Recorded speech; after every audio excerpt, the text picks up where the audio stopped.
Boa tarde, nobres colegas, boa tarde, público que nos assiste, tanto pelo site da Câmara de Vereadores, quanto... Eu estou tendo um retorno... não, melhorou. Quanto aqui presente, começando a nossa reunião da Comissão Temporária Especial de Revisão Legislativa desse dia 13 de julho de 2021, presidindo eu, vereador Nicola Martins, aqui vereador Júlio Kaminski, vereadora Giovana Mondardo, vereador Paulo Ferrarese, online o vereador Zairo Casagrande, justificando a ausência do vereador Salésio Lima, que encaminhou o ofício, está em Florianópolis na tarde de hoje, não pôde se fazer presente, bem como da sessão ordinária das 17 horas. Em relação às propostas encaminhadas anteriormente na pauta para debate no dia de hoje, o ponto 1 é uma avaliação rápida da nossa reunião da semana passada da Comissão de Revisão Legislativa, onde nós tivemos a presença dos convidados para debater o 4 de dezembro. Hoje eu tive uma reunião com o Zalmir Casagrande, irmão do nosso vereador Zairo, o vereador Obadias também está presente aqui, para conversar sobre o assunto, e o Zalmir já se colocou à disposição, inclusive, para colocar, até mesmo na agenda comemorativa do Natal, das festividades de Natal, a possibilidade de trazer o 4 de dezembro, de envolver o 4 de dezembro na programação de Natal também, como uma forma de mobilizar pela permanência dos criciumenses na cidade, bem como um agito no comércio. Então, nas próximas semanas deve haver uma reunião, uma apresentação na Prefeitura sobre a programação de Natal e sobre o que se pretende fazer no Natal, e vai ser convidado também os representantes da igreja para tentar trazer o 4 de dezembro e mobilizar o 4 de dezembro. Não sei se algum dos vereadores quer fazer alguma avaliação sobre a reunião da semana passada, ou se a gente pode seguir para o próximo ponto. Vereador Zairo, vereador Paulo, se alguém gostaria de trazer uma breve avaliação, porque depois no relatório final, o vereador Jair também está online, depois no relatório final o vereador Júlio vai trazer a sua proposição também sobre o tema, mesmo a gente vendo a grande mobilização que teve na última semana, tanto em rádio quanto em rede social, de favoráveis, de contrários ao tema. E essa casa, eu acredito que essa casa cumpriu o seu papel de mediadora do debate. Ponto 2. A revogação do inciso 4 do artigo 1º da Lei 3.362, de 1996, e o item 2.1.2 do anexo único também da Lei 3.362, de 1996. Foi uma pauta apresentada pelo responsável jurídico do Banco Bradesco. Eles estavam aqui, vieram na Câmara de Vereadores, conversaram com o presidente Arleu, depois o presidente Arleu me chamou para essa reunião, eles encaminharam sua proposta para a comissão, eu fiz uma análise prévia sobre a proposta vinda deles, que depois a gente vai caminhar para o vereador relator também para que faça sua análise, e na própria pauta eu coloco a sugestão de revogação. Por quê? Porque eles destacam que a Lei 3.362 de 1996, ela fala sobre vidros blindados nas agências bancárias, e a justificativa deles, que eu também anexei na pauta, eles colocam o seguinte: a Lei 3.362 de 96 determina que os estabelecimentos bancários instalem vidros laminados e resistentes a impactos de projéteis oriundos de armas de fogo. Sobre a questão, destacamos que não há nenhuma lei, decreto, portaria ou ato normativo federal que sequer faça menção à utilização de blindagem, justamente por não ser esse um mecanismo de segurança apropriado. Também nenhum estudo ou laudo técnico indica que a blindagem dos estabelecimentos bancários inibirá a ocorrência de assaltos. Ao contrário, a medida acabará por provocar efeito inverso ao desejado, pois a blindagem das fachadas trará grandes riscos aos clientes, funcionários e usuários dos serviços bancários. Nesse sentido, é importante observar que o objetivo da blindagem é a proteção contra agressões externas de quem está operando um determinado sistema de segurança. Assim, a utilização deve ser aplicada somente em áreas confinadas, protegendo locais de acesso restrito, como portarias, bilheterias e outros. No caso de uma agência bancária ou posto de atendimento atendimento bancário, o ambiente interno é totalmente aberto, sendo ineficaz sua aplicação. Ademais, os criminosos poderão utilizar a blindagem como verdadeiro escudo para a prática de seus delitos, uma vez que, ao adentrar nas agências, estarão protegidos contra qualquer investida policial. Ainda do ponto de vista da logística de segurança, tal blindagem prejudicará a visibilidade do interior dos imóveis, facilitando a ocultação de pessoas em atitude suspeita, dificultando a adoção de ações preventivas dos funcionários dos bancos. Criar-se-á também um obstáculo inviolável à ação de bombeiros e agentes da Defesa Civil, em casos de incêndio ou desastres naturais.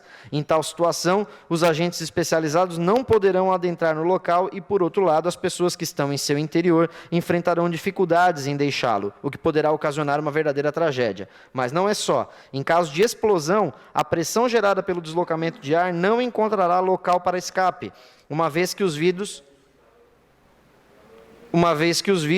permanecerão íntegros. Com isso, o fluxo causado pela onda de choque estará absolutamente confinado dentro do ambiente, potencializando os efeitos da explosão e aumentando seus efeitos danosos às estruturas do imóvel e às imediações, com efeitos incalculáveis.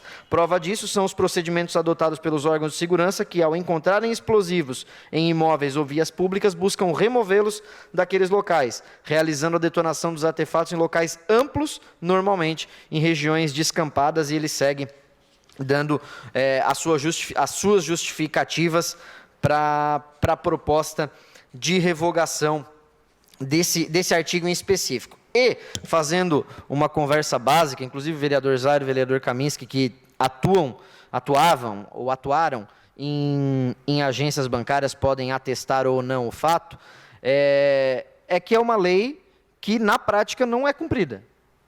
Ela já não é cumprida. E o poder de fiscalização ele é muito restrito. Então, por conta desse fato, eles trazem essa sugestão de revogação desse artigo em específico da Lei 3362 de 1996, vereador Kaminski. Presidente, só para... Primeiro vereador Kaminski, depois vereador Zairo. Tá ok. Bom, né? Oi. Deu? Senhor presidente, muito boa tarde, vereadora, vereadores, todos que nos acompanham. Senhor presidente, vejo a preocupação do Banco do Bradesco em relação a evitar impactos que os vidros blindados possam trazer para o interior em caso de um assalto. Mas é claro que a análise que eles apresentam é bastante técnica e eu acho que tem que ser levada em consideração. No entanto, senhor presidente, eu faço apenas uma ressalva. Nós aprovamos nessa casa, aqui em 2017, a Lei 6974, que determina a contratação de vigilância armada para atuar 24 horas por dia, inclusive nos finais de semana, feriados, com instituições bancárias, públicas e privadas, cooperativas de crédito, localizado no município de Criciúma, e pedindo providências. Toda essa lei, coincidentemente, de minha autoria, ela procura dar toda a segurança. Hoje você não consegue entrar numa casa bancária 9 horas da noite. Eu não consigo entrar. Você consegue entrar? Eu não consigo entrar 9 horas da noite numa agência bancária. Pelo risco que eu acho que existe. Perfeito? Eu não quero nem me alongar muito em relação ao debate, né? Mas você precisa criar mecanismos de intimidação, de evitar que o assalto aconteça. Quando nós criamos essa lei, quando nós apresentamos essa lei, que até, curiosamente, o pessoal do Bradesco não veio citar essa lei, e deveria ter vindo citar ela também, tá? E aí eu faço as minhas críticas em relação eu vou tirar porque vai dar um impacto, mas eu não vou institucionalizar essas regras, eu não vou fazer porque vai onerar o meu custo. Aqui nós estamos criando inibidores de assalto. Aqui nós estamos criando mecanismos de intimidações para evitar assaltos. Colocando gente, guarda, cabine fechada, câmeras internas, câmeras externas, acesso direto à polícia, uma série de coisas. Talvez pudesse ter intimidado, inclusive, assalto já ocorrido em Criciúma, que nós sabemos que foi histórico no Brasil. Então, eu acho que o debate é importante, mas nós precisamos também colocar em prática essa lei aqui. A blindagem não vai ter? Beleza. Agora temos que dar todas as condições de segurança para o usuário, para que ele possa ser atendido. Pô, hoje nós estamos falando de banco que trabalha 24 horas por dia, ou não é? Hoje tu tem conta num banco virtual que funciona 24 horas, não trabalha 6 horas. Não trabalha 30 horas como de banco 24 mais 6. Então é 24 horas de funcionamento.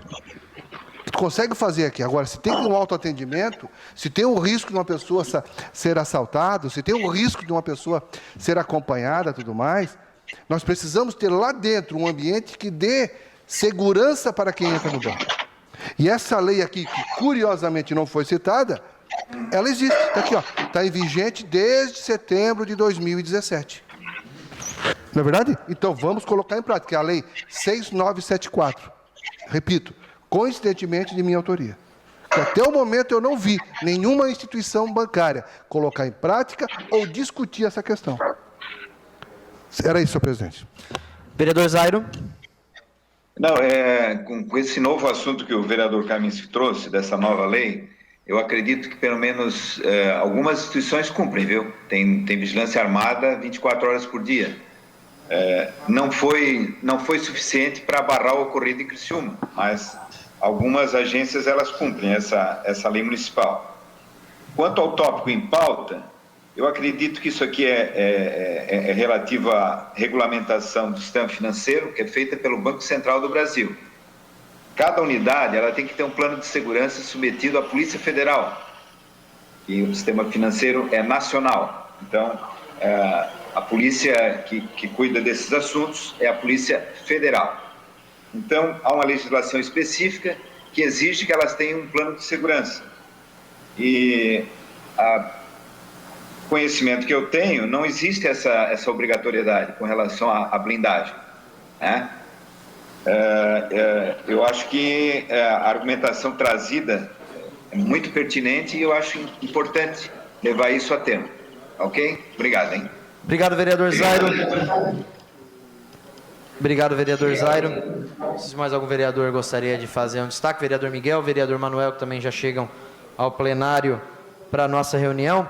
Eu gostaria, até pela pertinência do destaque feito pelo vereador Zairo, solicitar que a assessoria jurídica da Casa faça uma análise da Lei 3.229 para ver se ela é constitucional em relação a leis federais e a encaminhamentos federais no que tange a agências bancárias, pelo comentário, inclusive, feito pelo vereador Zairo.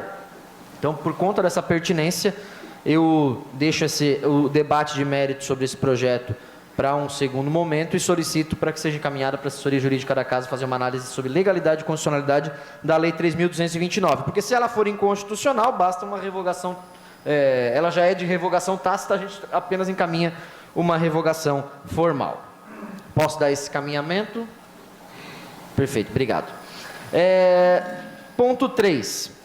Em relação ao, ficou sob minha responsabilidade, os encaminhamentos feitos, de sugestões feitas pelo DCE da Unesc, referente a leis e decretos de transporte coletivo e passagens. As leis indicadas pelo DCE já estão consolidadas na mais antiga, eles trouxeram 3 leis, mas elas já estão consolidadas, porque são leis posteriores que alteram a inicial.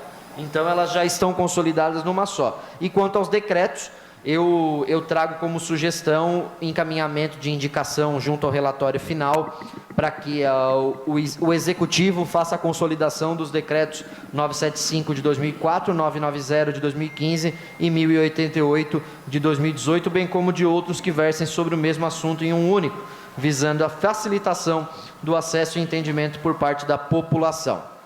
Coloco essa sugestão de encaminhamento sobre as indicações para debate e votação. Em votação, os contrários permaneçam os favoráveis permaneçam como estão e os contrários se manifestem. Aprovado por unanimidade. Ponto 4 que eu quero trazer, que são assuntos gerais. Em relação às utilidades públicas feitas, as utilidades públicas dos últimos 10 anos, eu tenho aqui em mãos aquelas que nós ainda não encontramos, certo? E aquelas que ainda não nos responderam. Eu quero dar uma sugestão de encaminhamento, até porque nós estamos encaminhando também para o final da comissão. Então, nós temos que dar um encaminhamento para essas entidades. Tendo em vista que a lei das utilidades públicas diz que, para serem consideradas irregulares, o CNPJ deve estar ativo.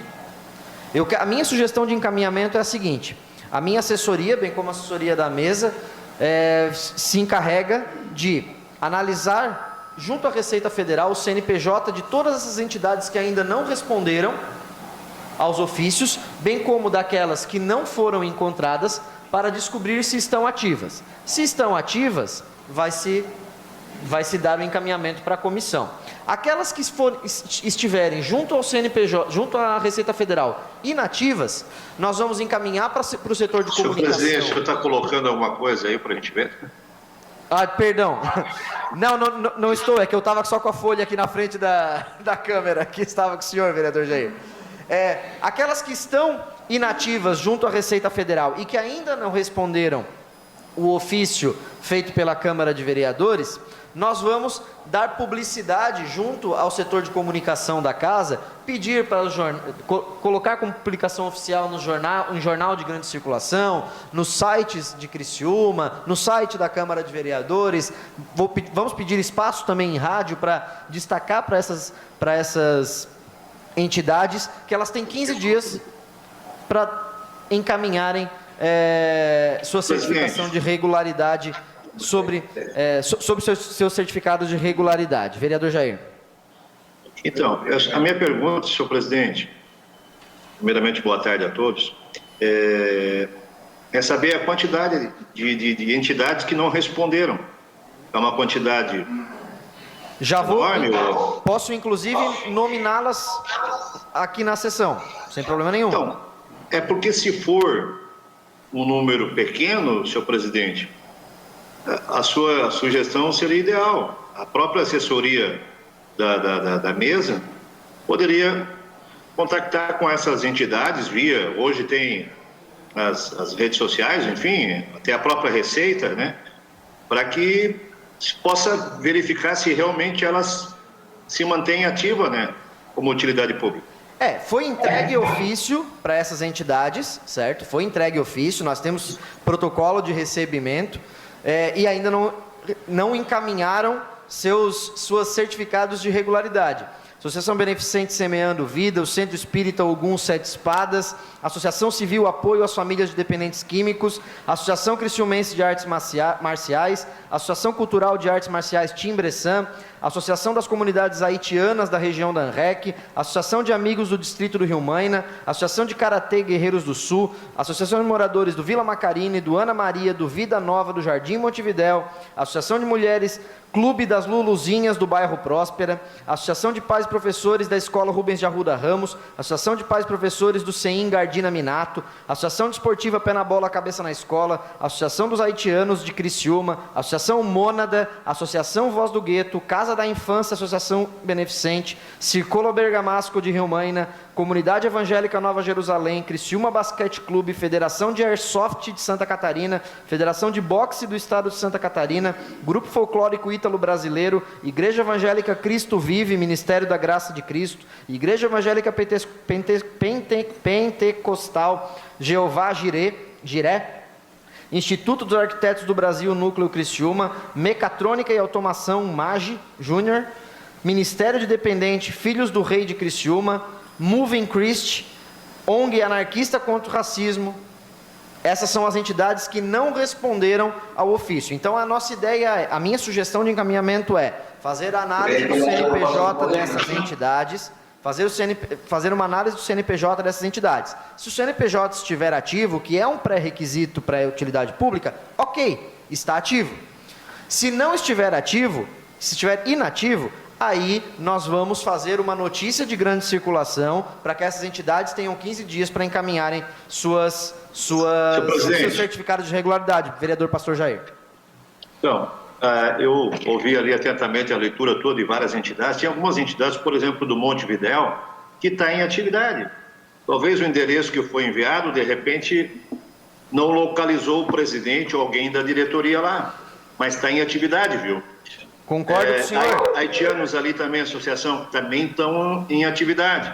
A comunidade da Senja ali também tem atividade. Até ele é o presidente do Conselho de Pastores da cidade. Concordo com o senhor. tem ali a Criciúma Basquete Clube, a Associação Pé na Bola, Cabeça na Escola, que são entidades que eu conheço, o presidente, inclusive, mas eu estou dando uma sugestão de, enquanto comissão de encaminhamento, certo? Porque na hora que nós verificarmos o CNPJ como ativo, ok, acabou. Mas aquelas que estão inativas, aí sim, nós damos esse prazo e nós fizemos a notícia de grande circulação. Certo. Posso dar esse encaminhamento, colocando em debate o vereador Paulo Ferrarese. Boa tarde, presidente. Boa tarde, relator, secretária, todos os vereadores que estão acompanhando. Só para contribuir, dizer que às vezes nós temos entidades que estão ativas, né, sempre fazendo o seu trabalho, mas não estão ativas na Receita Federal. Esse é o grande problema nosso das associações de moradores, que nós temos várias associações de moradores aí, é o mínimo número de associação na nossa cidade que estão regularizadas com a Receita Federal. Então, às vezes, elas podem estar ativas, em funcionamento, mas com a Receita Federal estão inativas.